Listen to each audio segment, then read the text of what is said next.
What's up, everyone? Today, my guest is Scott Valens. He is the CEO and co-founder of GoRascal. He's also one of the top producing loan officers in the entire country. We talk about the mortgage business, real estate, and how to become one of the best performing loan officers around. I'm Jake Garay from the Garay-Mashaw team with Berkshire Hathaway, and you're listening to my podcast, Selling the Suburbs. I'm sitting down with real estate agents, investors, experts, and various professionals throughout the industry. On Selling the Suburbs, we're discussing the truth about real estate, entrepreneurship, and the ever-changing housing market. I want to thank you for coming on, taking the time out of your busy schedule. I appreciate it. For those who don't know you, take us kind of through your story, how you got into the business, how you ended up starting your own company. Like, how did this all come to be for you? Yeah, well, let's see. I'll try not to go too far back, but there's kind of like an ongoing joke in the mortgage business that no one sought this profession coming out of college or not even college. Everyone fell into it one way or another. Yep. So I'm obviously the same. I went to Cornell University. I grew up in Tampa, Florida, went away for college. I moved to the city after college, New York City, as many people do. And was following more of a kind of a corporate management consulting path. Did a couple years of that and didn't feel like the right thing. So I just packed my bags and moved to Los Angeles, California, where my cousin, who I was close with, was living. I really went with no idea what I was going to do with my life. And looking back now at being 22, I'm kind of proud of myself. Great, that's the time you're supposed to just pick up, pack your bags and get out of town. Go figure out take what it day you by want to day. do. Yeah. And so, of course, you land in Los Angeles and you need to pay the bills. So I did odds and ends kind of production style jobs, working on music video sets, some small movies and films. Started to make carve a path there. And then I also woke up maybe 2 years into that. I was like, I don't like to see that. So I was 23, 24, I guess. Again, looking back, no big deal. Who cares? I would say that to every 24-year-old Yep. today, but I was kind of starting to what am I doing with my life? When you're in it, right? It's kind of like, you're looking around at other people, what they're doing. You see friends with success and you're like, you start to feel that pressure a little bit. But now you look back and you're like, really not a big deal. Not a big deal. And I will say there was nothing close to social media back then. And I'm frankly very thankful for it. Because I can imagine today you're just so aware of, or you think you're aware of other people's successes in your face, right? Which may or may not actually be real. May or not, but it certainly can have an impact on you. So anyway, I was introduced to, this was 2004. The state of the mortgage business was very, this was post.com crash. So the market crashed in 2001, 9/11, all that stuff. Market, the industry, was a strong housing market. And I got introduced to a couple guys in LA who were really successful in the business. And they interviewed me and were like, you'd be great at this. You want to give it a shot? I'm like, okay, sure. And, I was cold calling out of a title lead book, mostly doing refinances. And then really what happened over the next 3 or 4 years was really bad, right? It was all these subprime loans and stated income, all these loans that ultimately took the world down right. financially. So I was exposed to that a bit. I lasted for a year at this company. I didn't like where I was, but I liked the business. So I went and got my own mortgage broker's license. So that was my own business. And, when I was 25, 26, certainly didn't feel like it. I had a license and I was trying to piece together a team. And a year later, the market actually crashed. Yep. So I had a little bit of a run in California. Market crashed. I had met my wife at the time. We were dating, and she was from New York, living in LA, trying to pursue a career in acting. And so we both together decided, all right, let's go back to New York. She was from New York and is from New York, and I was kind of ready. I had done 6 years in LA, and it was really a good pivot to we didn't know what our business would be. We didn't know what the mortgage business would be like. A year later, and we knew it had to come back. We didn't know how or when, how long, what it would be like to originate a loan, because it was it should have been a complete reset. It was a good enough reset. They made it hard to get a license and things, kind of, weeded out most of the bad seeds, I think. But anyway, when I moved back to New York, and was going to pursue a different career, go to business school, work on Wall Street, different things like that. But fortunately, in 2009, the market came back. Again, it was mostly a refinance opportunity that Fannie Mae, Freddie Mac, the government got involved to help people who were underwater on their homes access lower interest rates, because the lower interest rates were here. Right. The Fed had to start buying bonds and all that to fix the economy. Right. And so, for the next 10 years, basically from 2010 to 2020, it was just a crazy up and to the right boom for our business. I think it was boom. I think the economy came back strongly, and real estate agents did well. But for us, the rates just went lower and lower and lower, and then COVID even lower. And so it was just like an endless cycle of good purchase market, but also an incredible refinance market. So anyway, along the way, I partnered up with someone else and started an East Coast mortgage brokerage, because I had just had my California small little license, shut that down, and I started a company called Scott Capital Group with another guy named Scott. We were really just running our own books of business doing that. We didn't build a real company around us. And then kind of fast forward 7 years, that was 2013. In 2020, I started GoRascal. The backstory is that a very good friend of mine from growing up is a successful entrepreneur. He's, started and exited businesses, tech companies. So he really knew the blueprint for, starting from nothing and building something really big. And he approached me one day. This was right before COVID. This was probably late 2019, before COVID, before we saw that crazy run of refis and then purchases. He said, why don't you scale your business? Why don't you leave Scott Capital Group, or why don't you scale your business in some capacity? And I said, I'd love to, but I only know how to originate and run a team of processors and a couple LOs. And I've never had time to step away and find like a partner. I always knew I couldn't do this alone. I have a bunch of strengths, but very clear, glaring, weaknesses.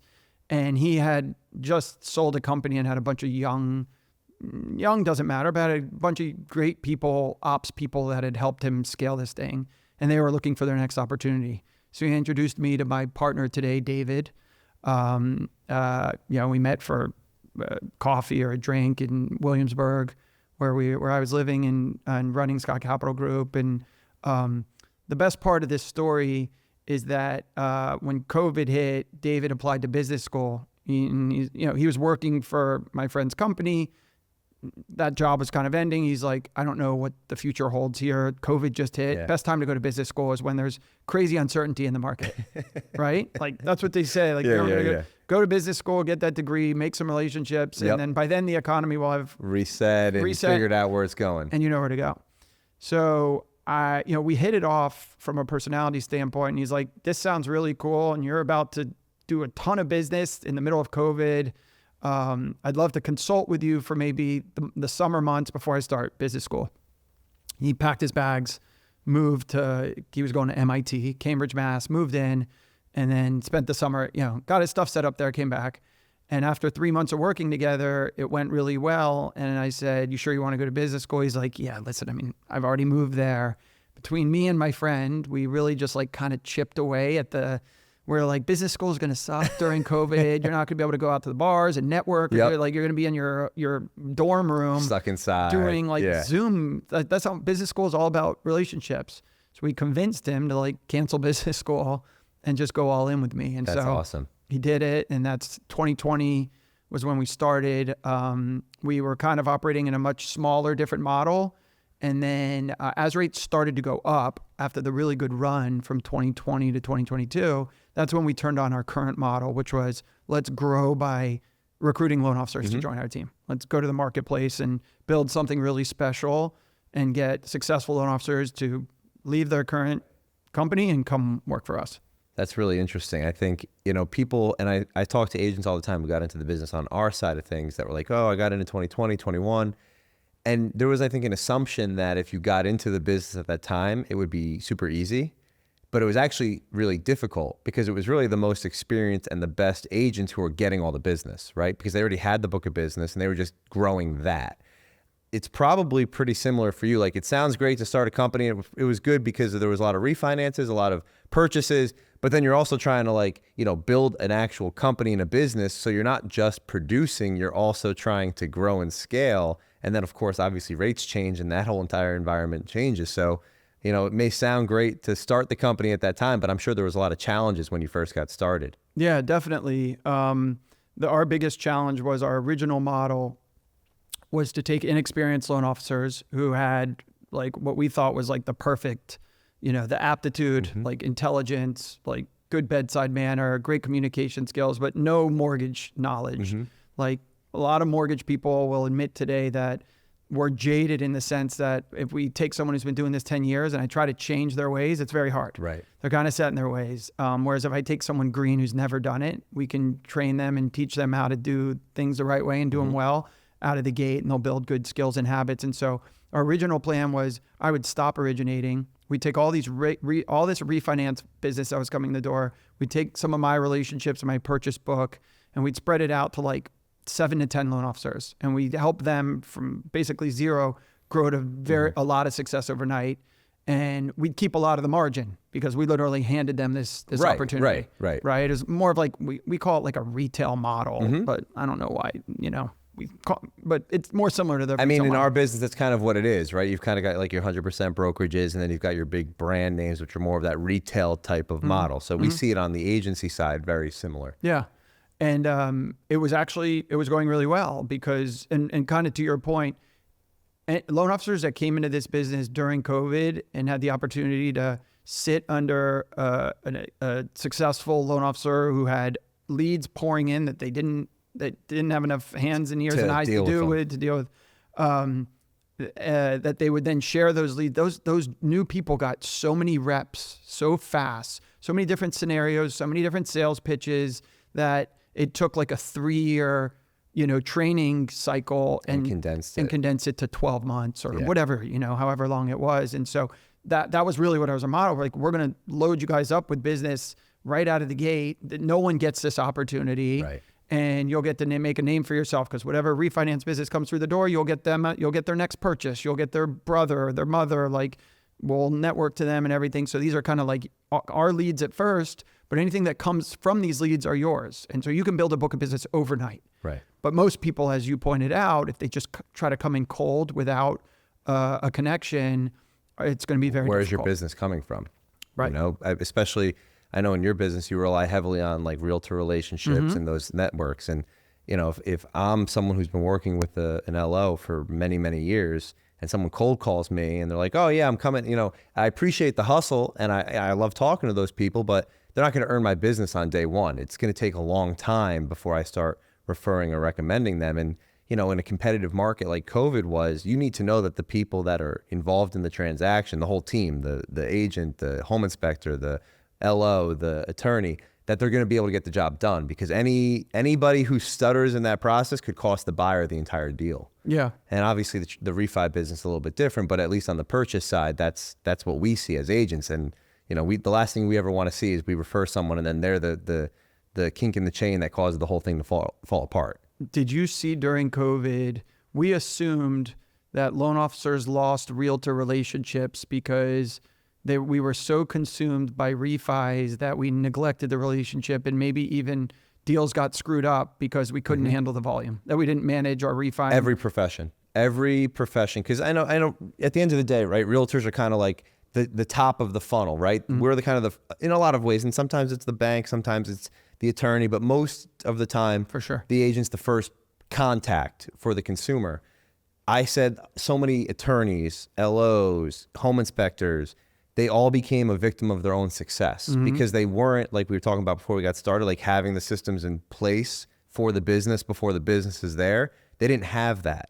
So they were not set up to be, communicating and updating the clients, updating the agents. So many attorneys that were phenomenal at communicating prior to COVID, who all of a sudden just wouldn't give you updates, wouldn't get contracts out, wouldn't get buyers in to sign. And you've got listing agents calling and saying, hey, what's going on here? Why are the buyers not signing? And it's not because the buyers don't want to sign. They would have signed yesterday, but the attorneys aren't getting back to them. And so all of a sudden you have these attorneys who you've done business with for years that you're saying, I can't refer them anymore because they're not getting back to me. They're not, and the deals are falling apart as a result. So we saw that a ton.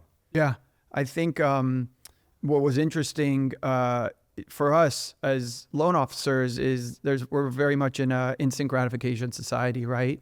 And so if someone calls me, or if 10 people are going to call me today and say, I have a 5% rate, or I have a 4.5, and I heard you can get me 2.5, I can lock their rate today, that loan's going to fund in 30, 45 days, and that's a paycheck. Right. Whereas if you call me today and say, hey, I have a buyer for you to pre-approve, could be 6 months to never Right. that either of us get paid. But I'm talking from our perspective. Right. So it was understandable from almost like a psychological standpoint that everyone would just jump to the refis. Of course. But you got to think long game. Exactly. Right now, today, the LOs that I think have been rewarded are the ones that maintain, like, never sacrifice the priority of purchase, quickly staffed up to get their junior people and be like, all right, you're my refi guy.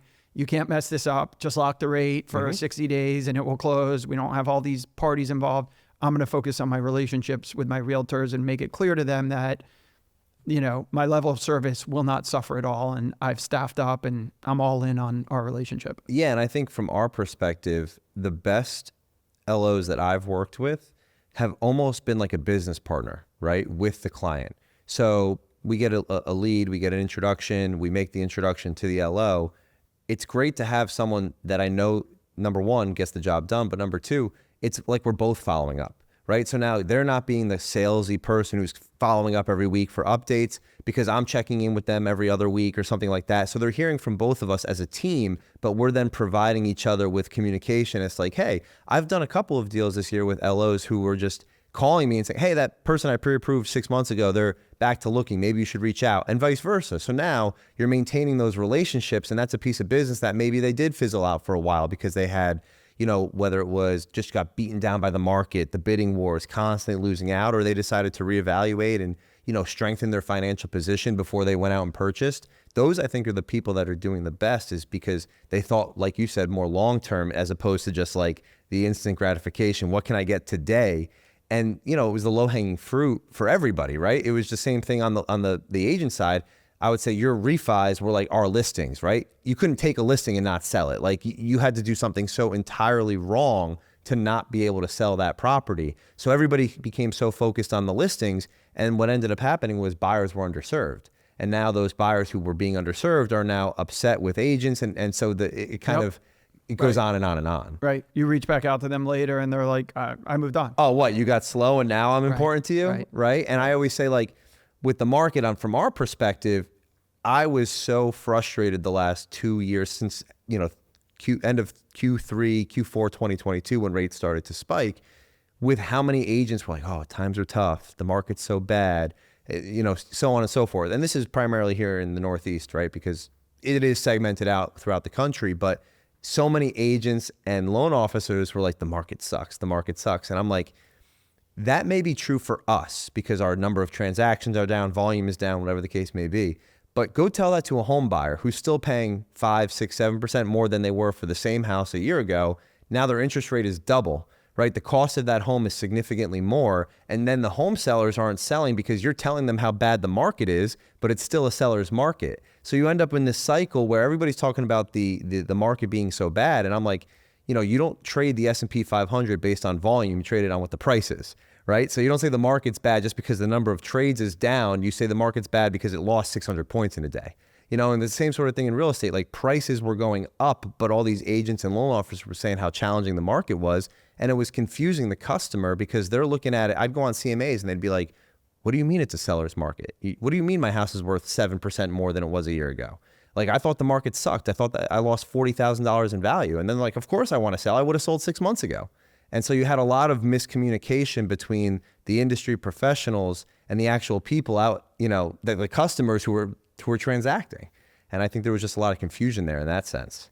Yeah, it's the conversation about rate, I think, is like you're making me think and realize that it's a little bit dicey. I think different agents have different opinions on what they want a loan officer to do. I mean, obviously we have to sell a rate, right? Sell payments. That's our job. But you know, how much they want us to talk about rates are up now from where they were, and they could be going higher, and that, like, almost painting a desperate bad picture when it is just the facts on the finances side. Like, that is the facts, but like consumers might extrapolate out that it's a bad market and all these things you're talking about. And so I'm a big numbers markets. I study the mortgage-backed securities and the treasuries. And in fact, one of the cool things I do for our loan officers is twice a week, we have 3 sales meetings a week, but at 2 of them, I spend the first 10 minutes going through the mortgage-backed securities and treasury movement and any big economic data pieces that are coming out that week that we have to pay attention to that could cause rates to get worse overnight or in the middle. The Fed speaking on Wednesday, they're not going to raise rates. They're not going to cut rates. We know that. But at 2:30, Powell's having a press conference and he's got a narrative he's going to come out with. Right. And it's gonna predetermined. affect the market. He's either going to kind of say, yes, it's continued to be, ugly inflation and the economy's too strong, but he might still say, we still feel confident that there's 2 or 3 rate cuts coming this year. Right. He surprised us at the last meeting and rates got better. And so the best thing I could do is educate our loan officers to know about these moments that could make rates better or worse in the middle of the day or overnight and use that to be an advisor at the end of the day, right? Like we're not good at making predictions. No one is. But there's a lot of loan officers out there that will try to make predictions and be a little bit more than just an advisor and an educator. But you can't take that I would wonder, I can't help but be very educational and talk about this stuff because I like it and I think it's valuable to a customer. It's very possible that my 20 years of doing this, it's rubbed an agent the wrong way, that I got so much in the weeds on the rates and the movement and the potential for this and that, because someone could interpret that as bad. The results of it, like the rates got worse. Oh no, we shouldn't buy honey. Some other loan officer maybe just would present it a completely different way, maybe a more general way. And the customer would have said, reacted differently. I honestly, though, I think, and I'm biased, right? Because my approach is the same as yours. I've told all my agents, don't go out there predicting to buyers what rates are going to be, where they're going. So many people love to repost on social. Oh, this is what the rates could be at the end of the year. And this is what Fannie Mae or Freddie Mac is forecasting or Realtor. First of all, you're not in the predictions game, right? You're in providing data. I tell every single one of my clients and my agents, we're not salespeople, we're advisors, right? The same way you look at a financial advisor, the same way you look at an attorney, an accountant, I want your real estate professional to be looked at that same exact way, right? That's what I want. That's my goal. That's the whole foundational, philosophy of my team and my business. And that doesn't mean that you're going to go out there and sell someone something. So I think if any agents were rubbed the wrong way, it's probably because they had a secret agenda. Maybe it's secret, not so secret, but they had an agenda, right? They didn't care necessarily if you're doing right or wrong by the client, but if you just got them to do what they wanted them to do. That's sales. That's not necessarily what's in that client's best interest. And I've talked so many clients out of buying and selling by providing the data and saying, look, it's probably not the right situation for you to sell right now. Why don't you wait 6 months, wait a year? It makes more sense when you look at the numbers. And I think that that's good that you're kind of numbers and facts based, because that's really the most important thing. And I always say, if you provide the client with 3 or 4 scenarios based on the information, it's their decision what they ultimately do, but you are just there to provide the information so they can make an educated decision and feel comfortable doing so.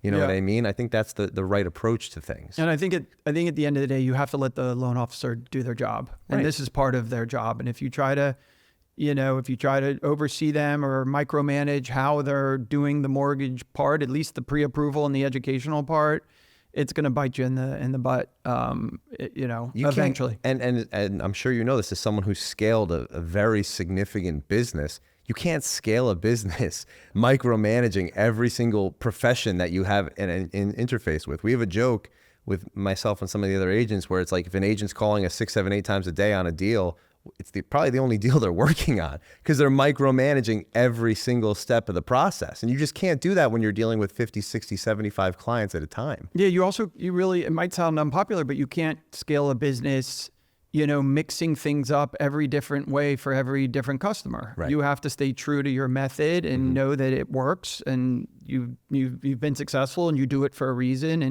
and that's how you're going to operate. And you don't win every deal. Not every customer doesn't pick you as a mortgage, as the agent, and so it's more than a transactional. Right, the customer is way more important than a statistic. That's not what I'm saying.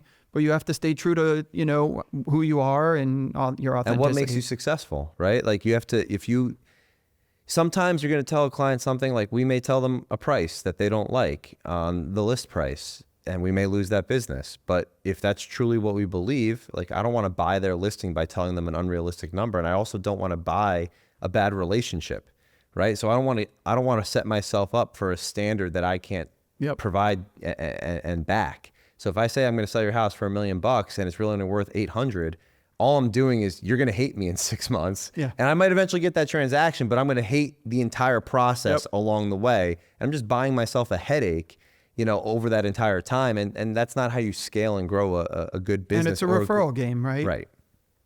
So you want to leave a very good taste in your customer's mouth at the end. Exactly. And we my role, I wear 2 hats. I'm a loan officer. I do still produce because I freaking love it. I can't get away from it. I think there will be a time in the future where it just doesn't make sense for me to spend a piece of my day. And then I wear like kind of a CEO hat. Our tagline is building the happiest home for loan officers. So our customer from my CEO hat is my loan officer, not the borrower. Their customer is the borrower. So how do we build the happiest home for loan officers? We run payroll every day instead of every 2 weeks, or the second week in the following month. Loan closes, passes compliance, we're running payroll. But I talk to loan officers from all walks of life, and a lot of them are very smart and have ideas, and they'll often send me an email either after they've come on board or before and say, hey, I'll come over if you do this, this, and this, if you change this. And my first reaction is, all right, I got to figure this out. I want this loan officer to come. Right. We need this LO. Let's grow, scale, grow. And then obviously I step back and I'm like, no, I'm not changing. What we built works. Right. It's very, we're always changing things, of course. Adapting. But I'm not changing this one thing for this one loan officer just to get his business in and set it up differently. Like my COO, I'm the guy who has these ideas, and he's like, Scott, if we do that, payroll will have exceptions all over it. It won't be automated. We won't be able to pay LOs every day. Longer. Yeah. He's like, so just say no, and the loan officer will probably still come on board. Right. There is a little bit of a sense of we do want to build the happiest home for loan officers, but you have to feel like I'm the prize. We're the prize. We built this amazing thing. And so normally they'll still say, okay, that's fine. I figured I'd just ask, I want to join next month. And I think you have to value what you've created. Like you didn't create it for no reason, right? Like you created it because you felt it was a better way of doing things. And all you're trying to do is offer that better way to these people. And some people see it and some people don't. But the ones who do it, and I'm sure you've seen this too, where they say, oh, we're not going to do it right now. And then 6 months or a year later, they end up coming back anyway, because they realize that maybe you do have the better way of doing things. Yep. Yeah. That happens with loan officers. It happens with customers all the time. Yeah. That's just kind of like sales psychology. Yeah. They actually are often impressed that you stayed the course, right? Like maybe at first the reaction is stuck like, to your guns. Yeah. Like, forget it. I'm going to go find someone else who'll do it. And then they don't find anyone. And they're like, well, all these other people promised me they would do it. And I joined their company and they didn't do it either. And Scott just was very clear on, why his decision, what it was. He was polite. We parted ways as friends.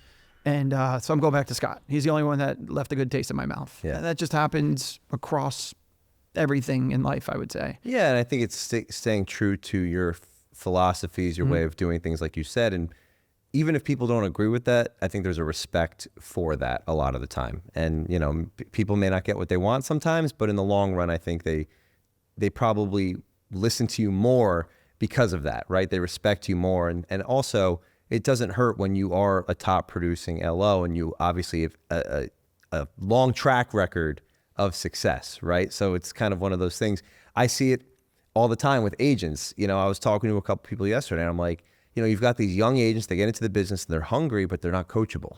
And I'm like, how hungry are you really if you say you'll do anything to win business and to earn business, and then I tell you can sit in an open house every weekend, you don't want to. Yeah. It's like, well, do you really want to go out there and earn the business, or do you want it to just be handed to you? It's that type of thing. Yeah. But let's talk a little bit more about, you mentioned you as a loan officer producing still. I know you've had a ton of success as that, and I may get this wrong, so correct me, but I believe you were in the top 20 in the entire country last year and you've consistently been number one in New York State. Is that correct? Yeah, and the broker channel. Yeah. Right. Yeah. So they segment things out: mortgage broker, mortgage banker. Scotsman Guide is the big publication that puts it out. Yeah, I've been number one in New York as a loan officer for I think 4 years in a row now. Wow. And somewhere in top 20 or so in the country for brokers. Pretty amazing. Yeah, so obviously, thanks. when because I think there's that time, in every agent and loan offers, top successful agent or loan officer, where you kind of transition and you say, okay, like I'm seeing that momentum. Where was that for you after kind of the crash? You come back to New York, you reset. Like, when did you really see like, okay, this is really growing and happening? Was it growing every single year? Was it compounding exponentially, or was it kind of just like a slow and steady thing over time? Yeah, I had my best year from let's call it like 2009. Maybe there were some loans there as a baseline. I bested my record every year until like I think 2018, but then 2019 picked it back up, kind of thing. So it was pretty steady. I think the best few things that I did were I staffed up around me, again, not like scale with LOs, but I hired a great junior, assistant, then 2 processors, then an LOA, then a loan partner. And I was really good at, adding resources, maybe not so much way ahead and taking on that overhead, which sometimes you have to do to really have the vision. But as soon as I sensed that, like, oh my God, like I could probably go from 5 to 8 loans a month if I just hire someone instead of batting it around and waiting, and I just go out and make that hire. And I think I did probably above average in finding the right people to work with me, interviewing. I've been part of a coaching group for probably 7 or 8 years now. It's called the Freedom Club. It's run by a great, lead coach named Carl White.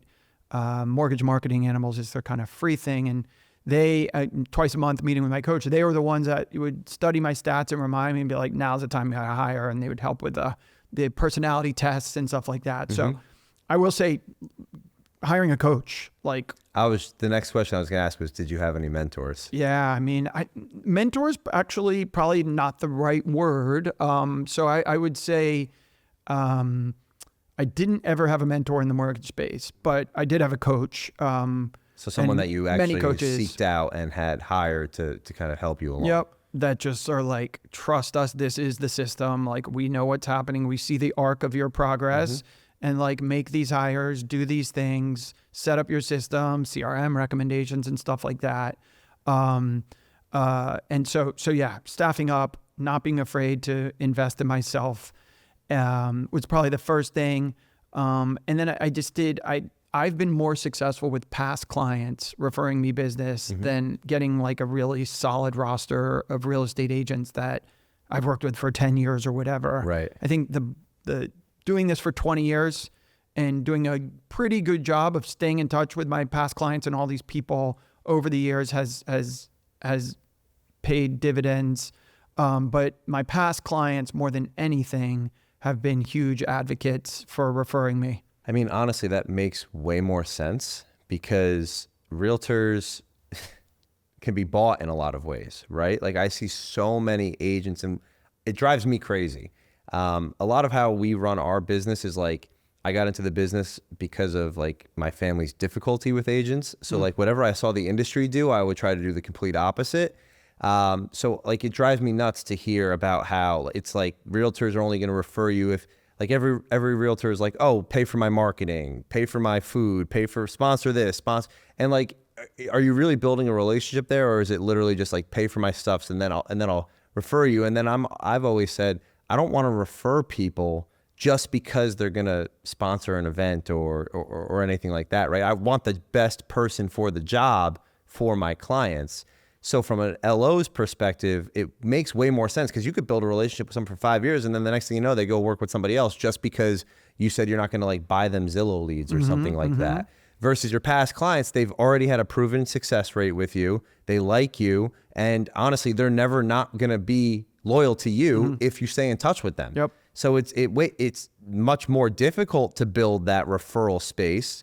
it's again kind of like what we were talking about before, the low hanging fruit versus the thing that in the long run pays you more. But you're probably the first LO that I've ever heard talk about like focusing more on past business than like the realtor network that they've built. And I think it makes total sense. Yeah. I mean, I still go after realtors hard and do everything in my power to maintain my relationships with realtors. But yeah, the past clients, there's no strings attached. There's no baggage. You did great by them. You stay in touch with them. There is kind of a theory out there that you as a loan officer are way more forgettable than you think. So 6 months later, your past client might not even remember your name. Mm-hmm. And I believe that everything's ego driven. So we can't imagine, like, we remember their transaction so well because we're in the weeds. But so staying in touch with your past database in just like the easiest, most casual touching way, whether you want to call them once a quarter, drop them a text once a quarter, have an automated email go out on their birthday, on the anniversary of their loan close. There's so much you can do for them just to be like, stay top of mind. Yep, there's Scott. That was awesome when we worked together last year.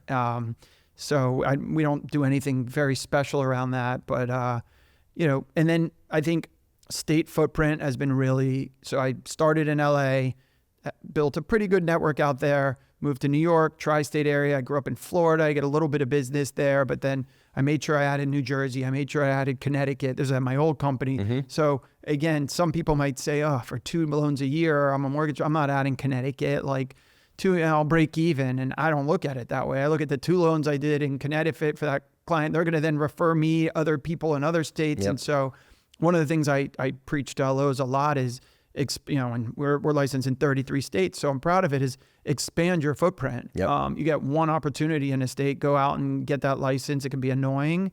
Get that one deal. You can build a referral relationship with a realtor.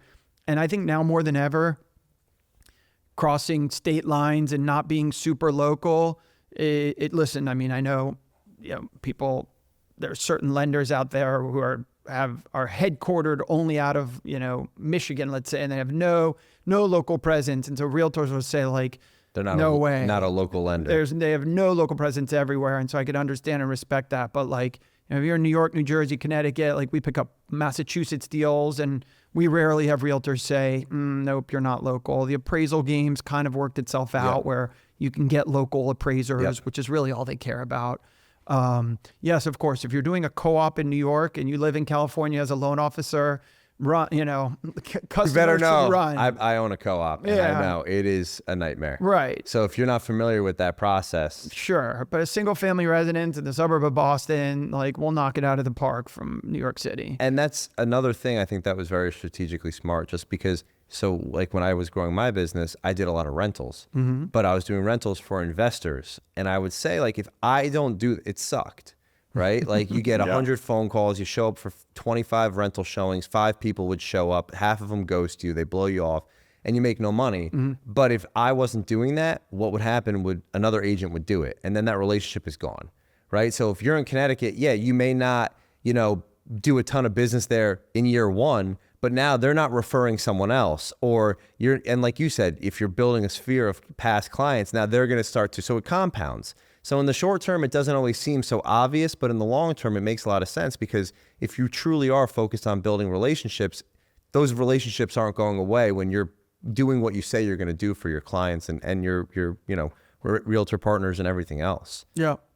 And then, I mean, I think I definitely pride myself on being very well spoken. I think my first conversations with customers, they're very disarmed. I think there's a trust element that's established quickly out of the gate. And so I think that carries on throughout the transaction. So I think I've had a really good amount of success of getting referrals and having past clients love the experience because they just feel like they could trust me and I have their best interest at heart. And that goes a long way. Mm-hmm.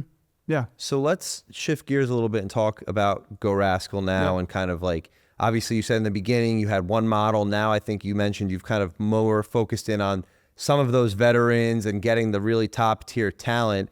What was kind of the reasoning for that shift, as you went from, say, 2020 to 22 till 22 till now? What was kind of like hey, we see the market's changing. Yeah. What made you decide to make that shift? So I'll start by saying the name GoRascal was originally, we chose that name because we wanted to compete with tech companies in New York City. Mm-hmm. And we wanted to recruit people. We wanted to for the first time in the history of the mortgage business, we wanted people to actually seek the mortgage profession coming out of college, right? Which I told you before, like doesn't happen. And we didn't succeed with it.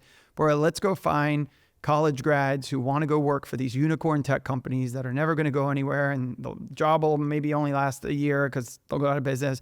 But if they're hustlers, they can make a lot of money. Yeah, bring them into this cash flow business that's like kind of the best kept secret. And I told you that model. And so we're like, we have to have a tech sounding name. We have to have an office that feels techie with monitors everywhere or whatever.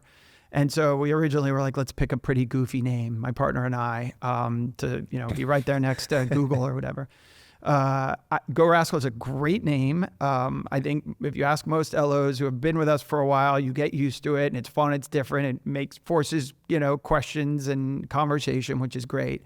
But so that was our original model, was like New York City centric, staff New York, everything. Yep. And then when rates popped in late 2021, early 2022, really, a handful of the team of LOs that we were trying to help grow and build, handful of them said, this feels like business has fallen off a cliff.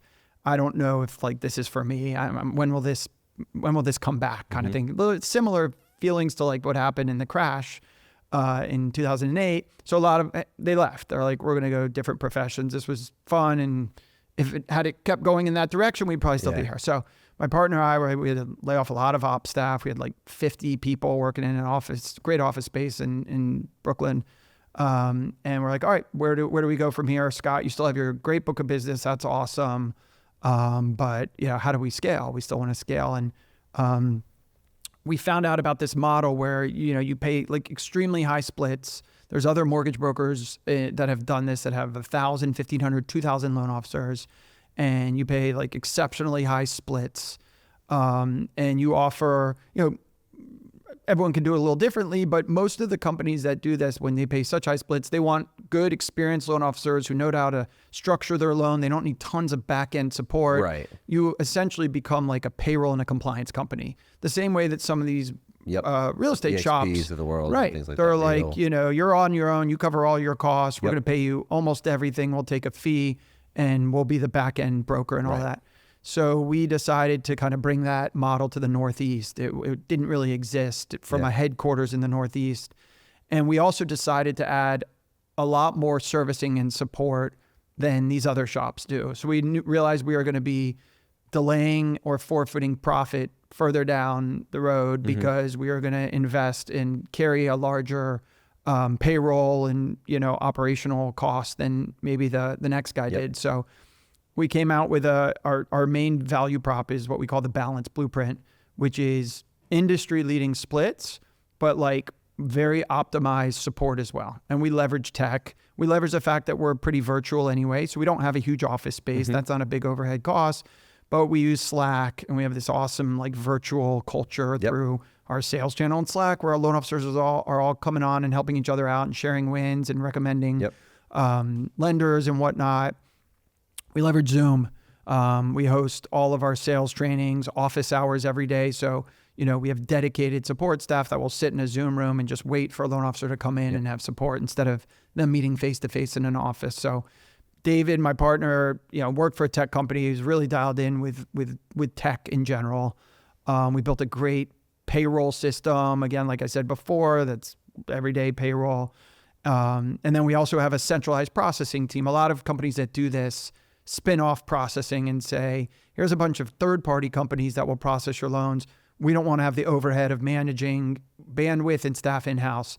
We chose to keep that in-house and offer that. And loan officers are very attracted to that because the retail model where we recruit from, we're the broker, they're retail.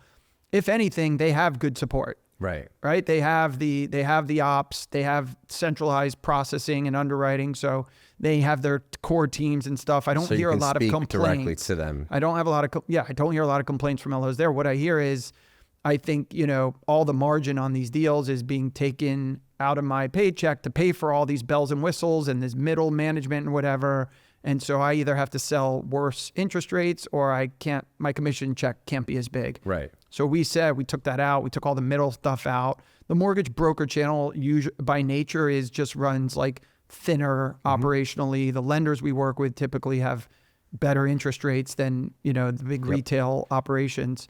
And so we saw a great opportunity, especially in New York, and we went after it. And now it's kind of self-fulfilling and self-feeding. Like I said, we have about 100 and I don't know, maybe 90 LOs, and a lot of our loan officers, offer that additional support. They offer it to the other LOs. They all work with each other. And, so instead of us having to hire another processor or another operational person to answer questions, other LOs just chime in the sales channel and help each other out. And I think we have built, this happiest home for loan officers. I think it's come from loan officers. It is a bad market. It is today. It was a year ago. It's been about 2 years. There's been like very little refinance opportunity for LOs. Everyone's fighting for all the same purchase business. And, but if an LO is closing 2 a month, and there are some scenarios where we're doubling their take home pay, on their move from where they were to us. And so they're happy, right? They might maybe wish they were back to closing 5 or 6, but they're like, this is equivalent that I just went from 2 to 4. They're getting a pay bump. They're getting a pay bump as if they're closing 4 without doing anything. And a lot of them, the mortgage broker channel is fresh. So it's an invigorating, it's almost like a new start. You have options, and you kind of there's more nuance to it as opposed to feeling restricted, right? You're kind of taking the handcuffs off for a lot of people. There's an independence feeling like, okay, I can forge my way forward however I want within, the compliance and rules and stuff. And so here we go. Let's get after this again. And it's been awesome. It's been great. I love being in the weeds, like leading meetings with them, helping them out one-on-one. My calendar is open. I do 15-minute, 20-minute calls as needed. I don't want to ever stop doing that. I want to keep adding a lot of great loan officers, but I could envision where I would pull back and not originate.